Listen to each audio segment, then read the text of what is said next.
সকলকে স্বাগতম জানাচ্ছি কুকিং ব্লগের আরেকটি রেসিপিতে।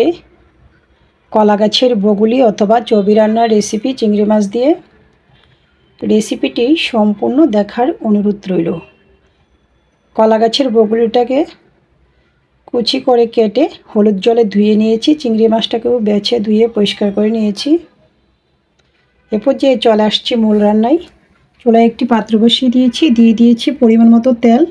তেল গরম হওয়ার পর দিয়ে দিয়েছি চিংড়ি মাছ, পরিমাণ মতো লবণ, পরিমাণ মতো হলুদ গুঁড়া। নাড়াচাড়া করে চিংড়ি মাছটা খানিকটা ভেজে নেব।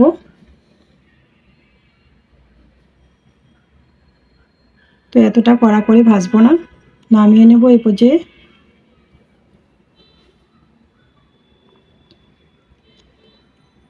একই তেলে আমি দিয়ে দিয়েছি কুচি করে রাখা পেঁয়াজ, নাড়াচাড়া করে নিয়েছি।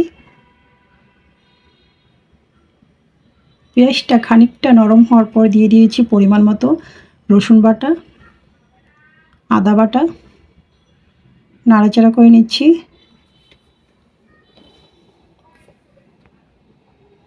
মশলায় দিয়ে দিচ্ছি পরিমাণ মতো হলুদ গুঁড়া, লঙ্কার গুঁড়া, জিরার গুঁড়া। মশলা কষানোর জন্য দিয়েছি পরিমাণ মতো জল, স্বাদ মতো লবণটাও দিয়েছি। নাড়াচাড়া করে মশলাটা কষিয়ে নেব।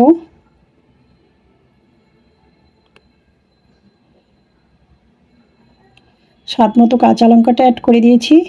মশলার থেকে যখন তেল ছেড়ে দিয়েছি, এই পর্যায়ে আমি কলার বগুলিটা অ্যাড করে দিয়েছি। নাড়াচাড়া করে ঢাকনাটা দিয়ে দেব।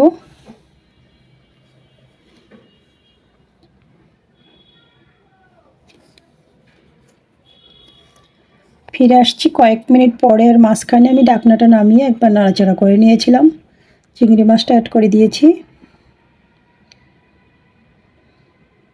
আবারও নাড়াচাড়া করে নিচ্ছি।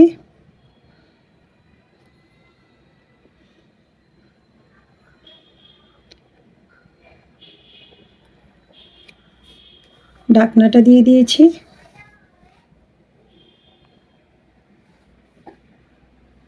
তো চুলার আঁচটা মিডিয়াম টু লো রেখে আমি আরও 4-5 মিনিট রান্না করে নিয়েছি। তারপর ঢাকনাটা নামিয়ে আবারও নাড়াচাড়া করে নিচ্ছি। এ পর্যায়ে আমি অ্যাড করে দেব কুচি করে রাখা ধনিয়া পাতা। নাড়াচাড়া করে ঢাকনাটা দিয়ে দেব। চুলার আঁচও বন্ধ করে দেব।